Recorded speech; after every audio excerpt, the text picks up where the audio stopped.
This story is titled, Parents Stole My $120,000 college fund to buy my entitled sister a house. And they laughed at me. With what money? So I made them beg me for forgiveness. Hey everyone, before we jump into today's video, I need your help. We've noticed the channel is losing some traction, and subscribing is one of the best ways you can support us. It's quick, free, and it helps us keep bringing you awesome content. Your support means the world. Let's keep this channel growing together. Thanks so much. Now let's start the video. Hi Reddit.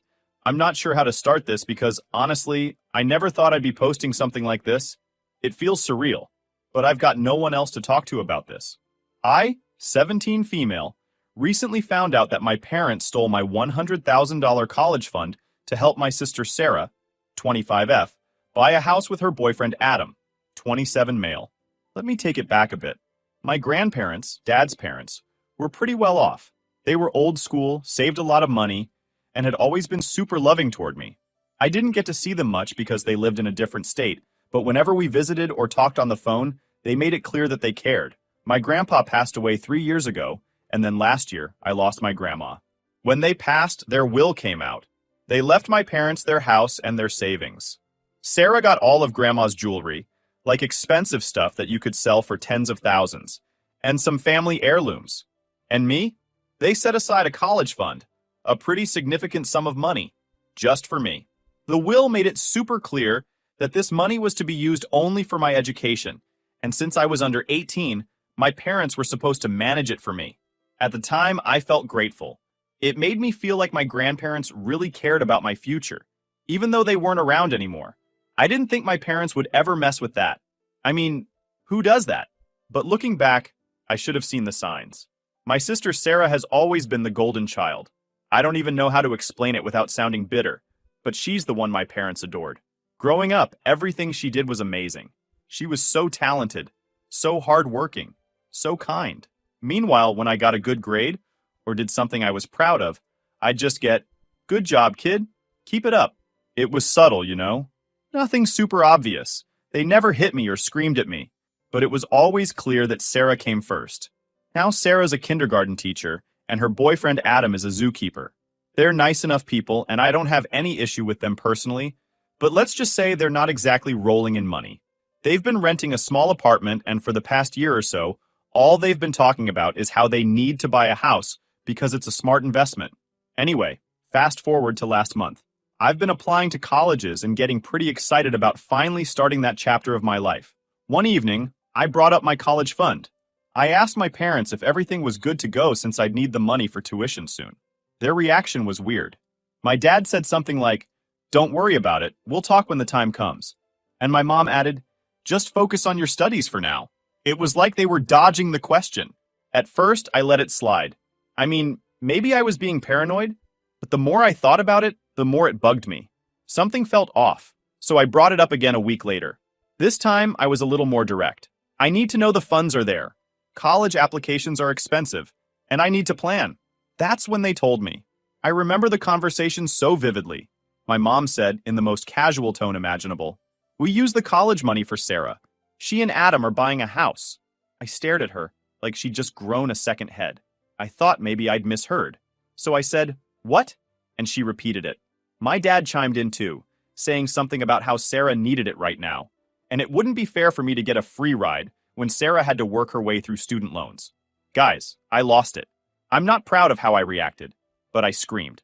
I demanded to know how they could do this to me, how they could steal the money my grandparents had left for me. My mom just rolled her eyes like I was being dramatic. She said, "You'll figure it out. It's not like you can't take a loan like everyone else." That's when I threatened to sue them. I know I'm a teenager and don't exactly have a lawyer on speed dial, but I was desperate.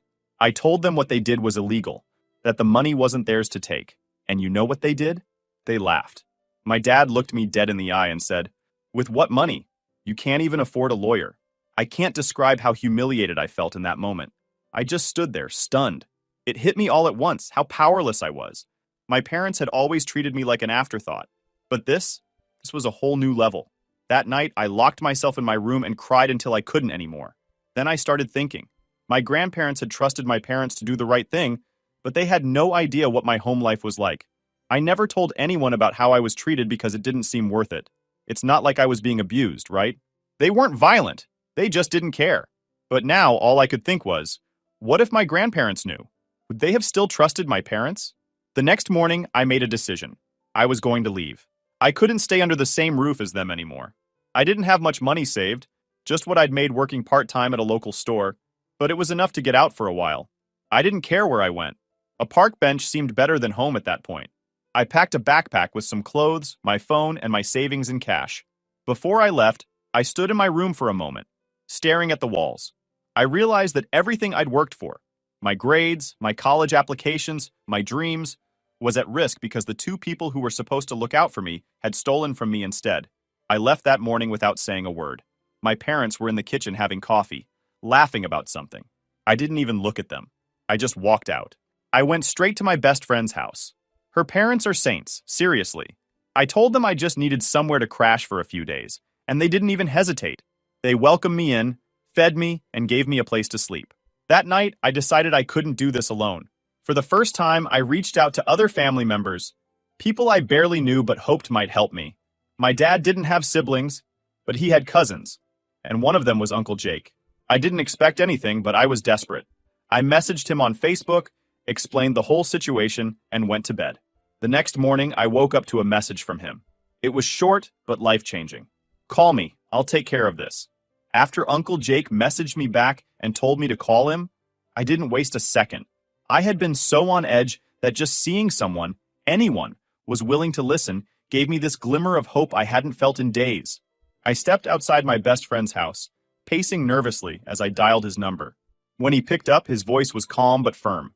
"Tell me everything from the beginning," he said. I didn't know where to start, so I just blurted it all out.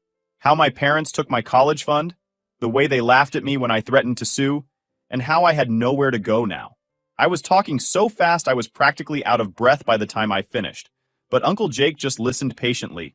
After I was done, there was a long pause. I thought maybe I'd overstepped or that he wouldn't believe me, but then he said something I'll never forget. "This isn't right. Don't worry, kid. I'll handle this." Uncle Jake didn't explain what he was planning.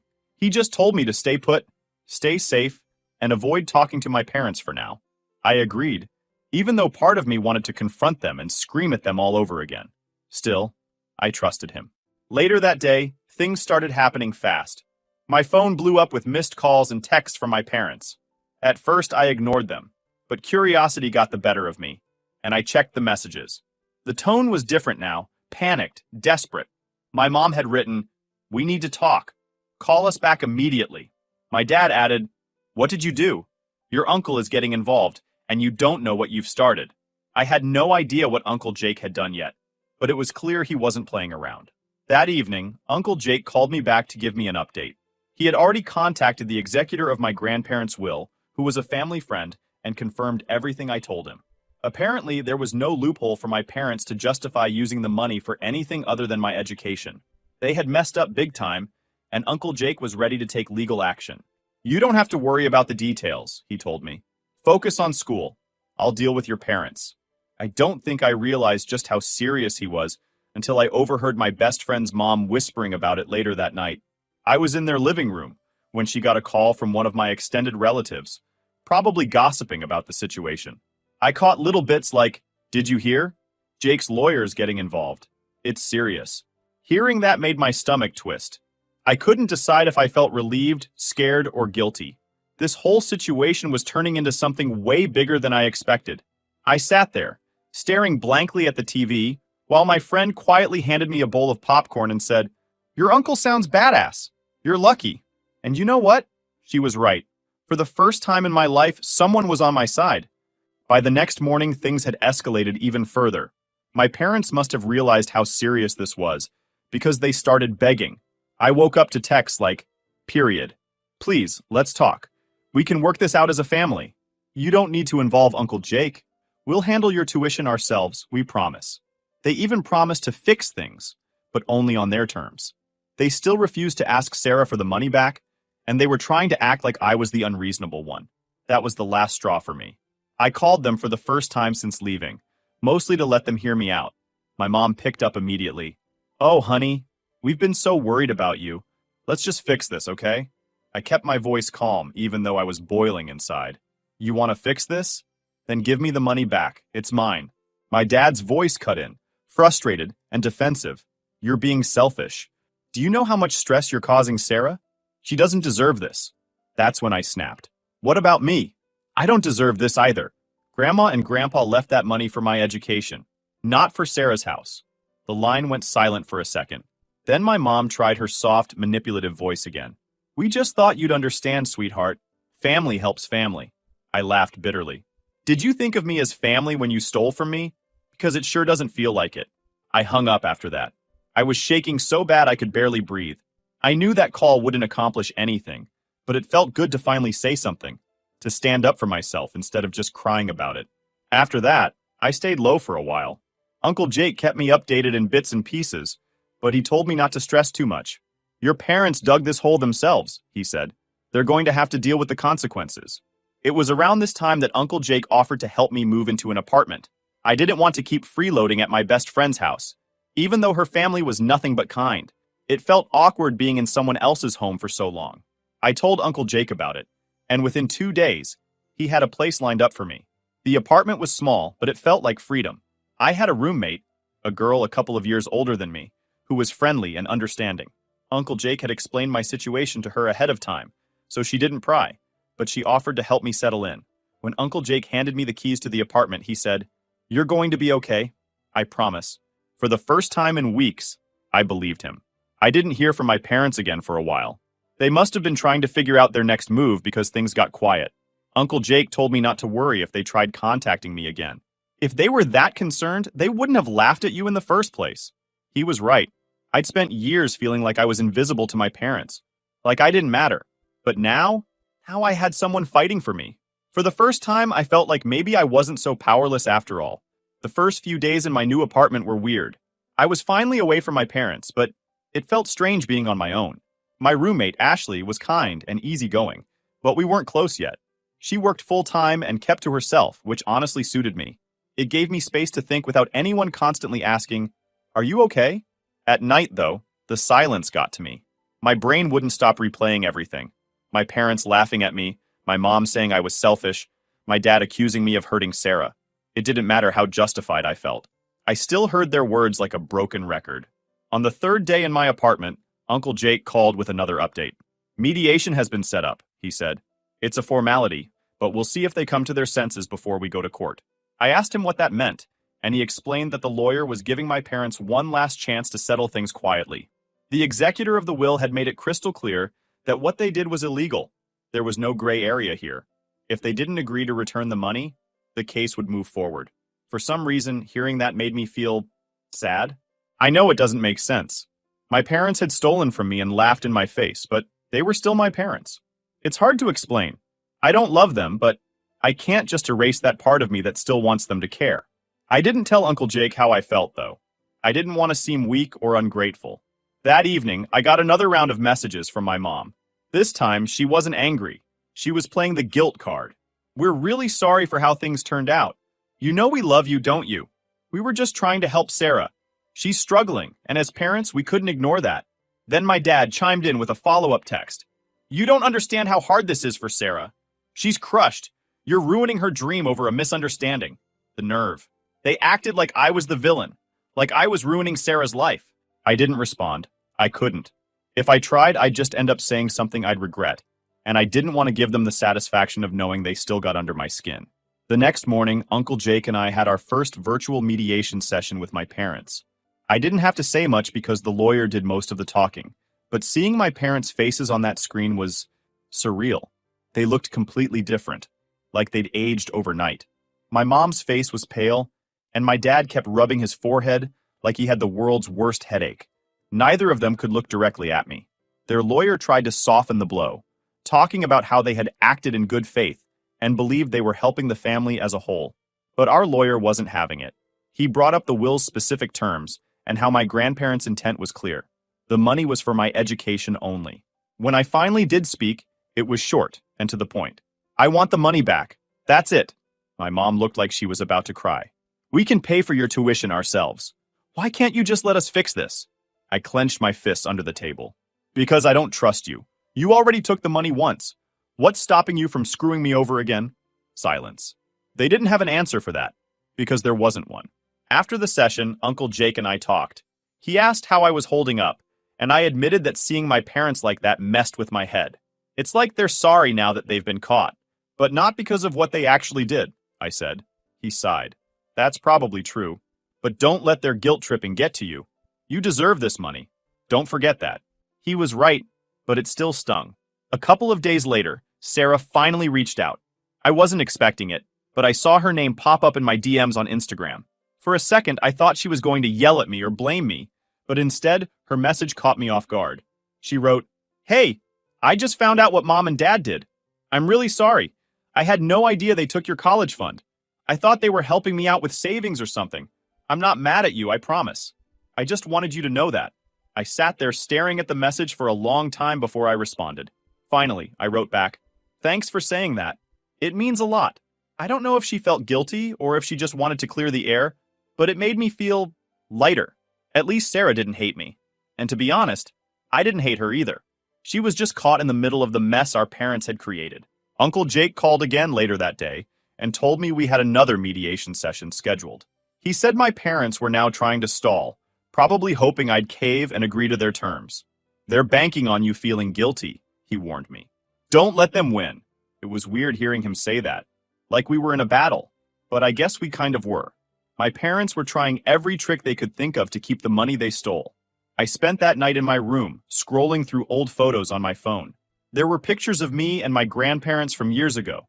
Birthday parties, holidays, random visits. They were always so proud of me. I remembered how my grandma would hug me and say, "You're going to do amazing things, sweetheart." They believed in me. They saved that money so I could have a better life.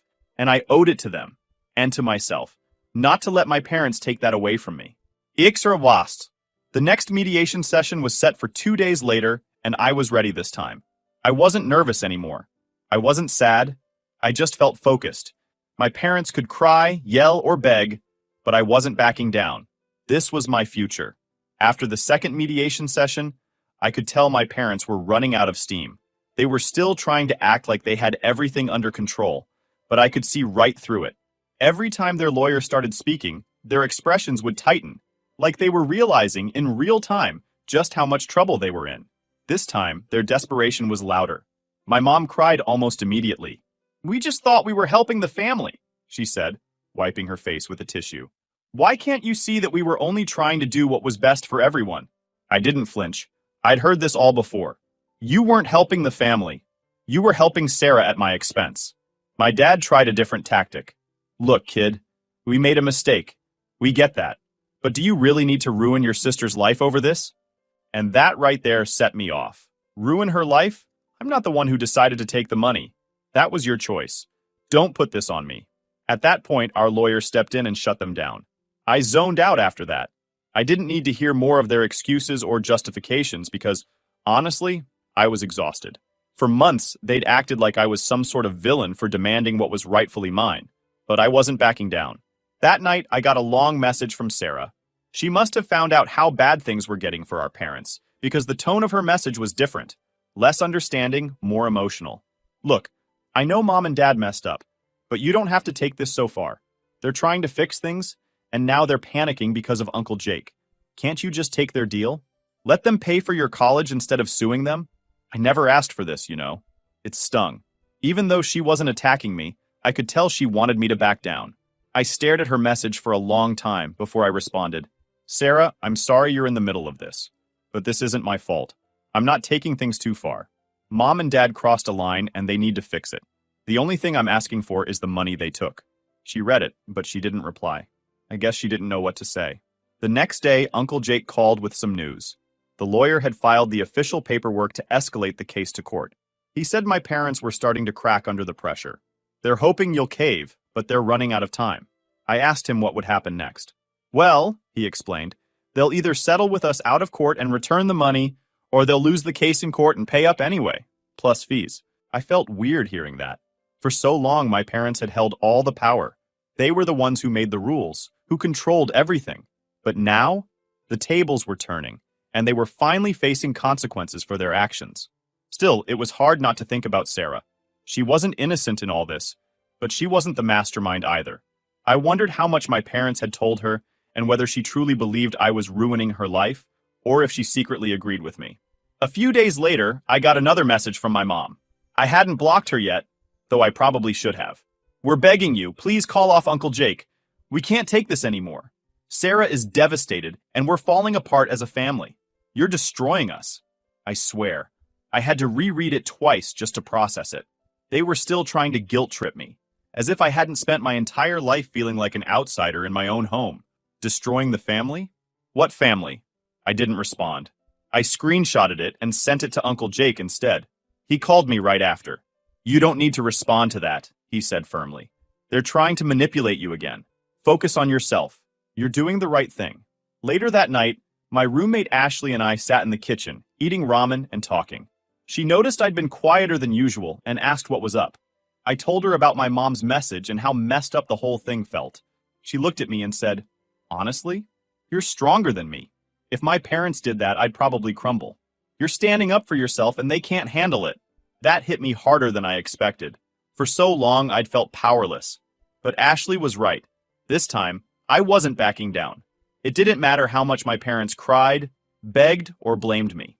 They were the ones who'd made their choices, not me. Iwar Yorchurao. A week later, we had our final mediation session. I knew this was it.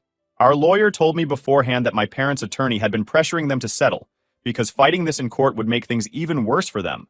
When the call started, my parents looked completely defeated. My dad didn't say a word the entire time, and my mom just kept her eyes down. Their lawyer spoke for them, confirming that they would return the full amount of the college fund in exchange for us dropping the lawsuit. It felt anticlimactic in a way. I thought I'd feel victorious or relieved, but all I felt was tired. My parents had spent weeks fighting me, making me feel like I was the villain, only to finally give in because they had no other choice. When the call ended, Uncle Jake clapped his hands together and said, "Well, that's that.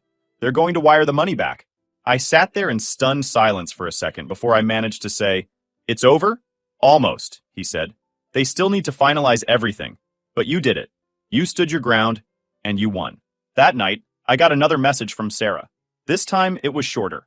Point 0. "I heard Mom and Dad gave in. I don't know what to say, but I hope you're happy. I guess it's over now." I didn't know how to respond to her. I wasn't happy, not exactly. I felt more relieved than anything. I just wanted to move on and leave this mess behind me. In the following days, my parents wired the money back. Uncle Jake confirmed everything through the lawyer, and just like that, it was done. My grandparents' gift to me, the thing they had worked so hard to leave behind, was finally back where it belonged. For the first time in months, I felt like I could breathe again. About 2 days after everything was finalized, Sarah called me. I'd been expecting it at some point. She'd sent a few passive-aggressive texts over the past week, but this time, she actually wanted to talk. I stared at her name on the screen for a good minute before answering. When I picked up, she sounded calm, tired maybe. "Hey," she said quietly. "I just wanted to talk to you." I didn't say anything at first, so she kept going. "Mom and Dad told me everything. They finally admitted what happened with the money. I know you probably hate me, and I don't blame you. I don't even know what to say." Her voice cracked, and for the first time, I realized just how tangled up she must have been in all this. I took a deep breath. "Sarah, I don't hate you. You didn't steal the money." "They did." There was a pause, and then she sighed. But I still accepted it. I was so focused on getting the house that I didn't even stop to think about where the money came from. That's on me. I should have asked more questions. It caught me off guard hearing her take responsibility. I didn't know what I'd expected from Sarah, but it wasn't this. For once, it felt like she was seeing the situation for what it really was. "Look," I said, "I'm not mad at you. I just wish you'd understand why I had to do this. That money was supposed to be for my future. I couldn't let them take that from me." She was quiet for a long moment before saying, "I do get it now. I wish they'd just been honest from the start. It's not fair that you had to go through all this." That almost made me cry, to be honest. I'd spent so long being the second choice to Sarah that hearing her say those words felt surreal. I didn't know if we'd ever have a normal sibling relationship, but this was a start. We ended the call on neutral terms. She even said, "I hope you do something amazing with that money. Grandma and Grandpa would be proud of you." I didn't know what to say to that, so I just thanked her. As for my parents, well, they went radio silent after the money was transferred back. I guess they were too ashamed or angry to reach out. I haven't heard a word from them since, and honestly, I'm fine with that. I don't think they're capable of seeing what they did as anything other than helping Sarah, and I don't have the energy to keep fighting them. Uncle Jake told me he got a message from my dad, though. Apparently, my dad tried to make it sound like the whole situation had been a misunderstanding, and they just wanted to make things right. Uncle Jake's response? You had your chance to make things right before we got involved. You didn't take it. I can't lie, that made me smile. Uncle Jake really is the MVP in all this. A week after everything settled, I had a small victory of my own. I got the final confirmation that I'd been accepted into my top choice college with a scholarship. I was sitting in the living room with Ashley when the email came through, and I actually screamed when I read it. Ashley jumped up, grinning. Did you get in? I shoved my phone at her. Full scholarship. My top school. I don't even have to touch the fund for tuition. We celebrated with pizza and soda that night. Nothing fancy, but it felt perfect. I couldn't stop smiling. For the first time in forever, I felt like the future I'd been working so hard for was finally mine. Later that evening, I texted Uncle Jake to tell him the news. His response came almost immediately. Proud of you, kid. I knew you'd make it. He followed it up with another message a few minutes later. Grandma and Grandpa would be over the moon. They'd always said you'd do great things. I sat there staring at those words for a while, trying not to cry. All this time, I'd been fighting for my future because I didn't want their gift to be wasted. Hearing that Uncle Jake believed they'd be proud of me made everything worth it.